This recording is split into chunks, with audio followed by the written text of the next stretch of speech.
speech number 23, Wow. project number 1. It's 5 to 7 minutes. The title of her speech is A Day of Flying, and it's an impromptu speech. Let's give it a warm applause to Susan. I have a tendency of getting into these things. However, there I was on the aircraft, and everything I do tell you is true. Holding the microphone after a gate agent handed me a ticket and said, "Page this passenger." I looked at the name, Anita Mann. May I have your attention, please, Anita Mann? Fellow Toastmasters, Toastmaster, Madam President, distinguished Toastmaster Tony, fellow Toastmasters, and my wonderful guests. Yes, I got up on the aircraft and said, "I need a man." Everybody started laughing, and the second time I went, "Oh my goodness." Everyone's thinking, I'm looking for a man. This is true. A day in the life of a flight attendant can be a lot of fun. It's not a glamorous job, as most of you, I've told you that before. However, you can make it a fun job. It all depends upon who you're flying with.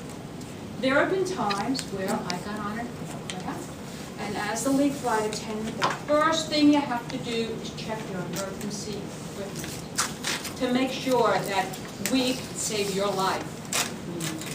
That means checking the fire extinguishers, making sure they're up to par, checking that the life vests are there. Yours are under the seat, but I don't know. I just make sure mine is there. Making sure the flashlights are charged, everything. And you check the bins, you open the bin. So as you're walking down the aircraft, opening up the bin, all of a sudden you hear a scream, and I mean a scream. Why? Because there's another flight attendant laying in the bin, waiting for you to open the bins and scaring you. You guys never see any of this that goes on. However, it does happen. Another thing that happens on the plane can be the crew meals. Crew meals have a tendency to be absolutely horrible. You wouldn't give them to your worst enemy. Anyway, you have the choice of crew meals, and there we were on a flight. It must have been, well, you guys were suffering with Wilma. I was busy flying to Maui that month. And we had several crew meals because it was a long flight.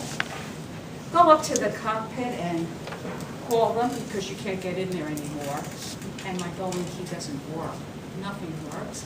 And I called them and I said, "I have your crew meals, what would you like?" The captain told me what he wanted. The first officer said he wanted scrambled eggs. "Sorry, sir, the scrambled eggs were taken by the flight attendant in the back." "Well," he says, "why was that? Why did that happen?"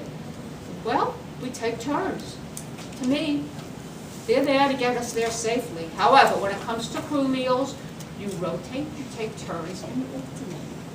I want the scrambled eggs." I said, "I'm sorry, except the scrambled eggs went to another flight attendant."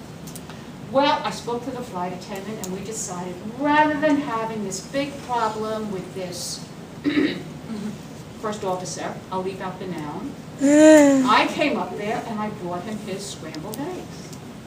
What did he do with it? He threw it in the garbage. Well, yes. You look shocked. He threw it in the garbage. Why?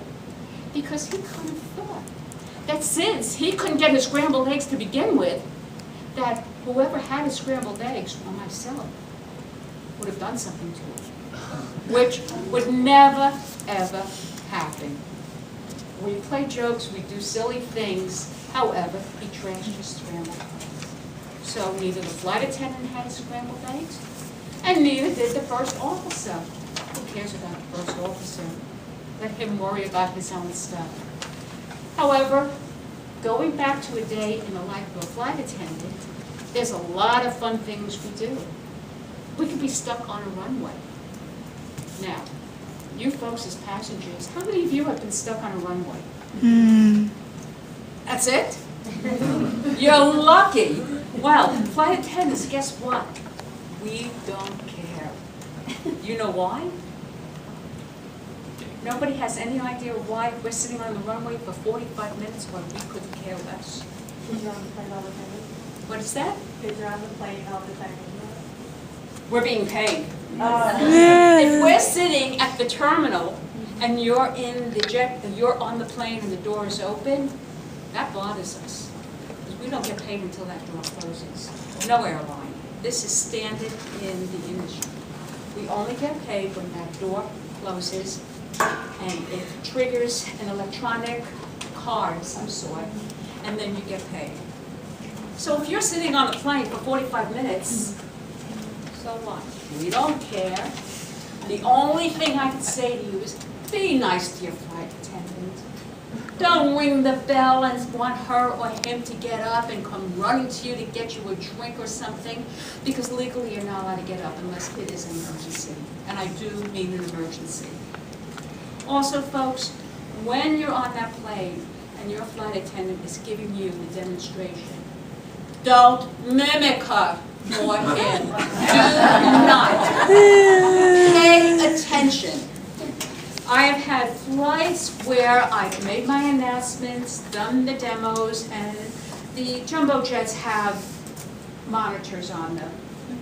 And people will be sitting there holding a newspaper up in front of their face.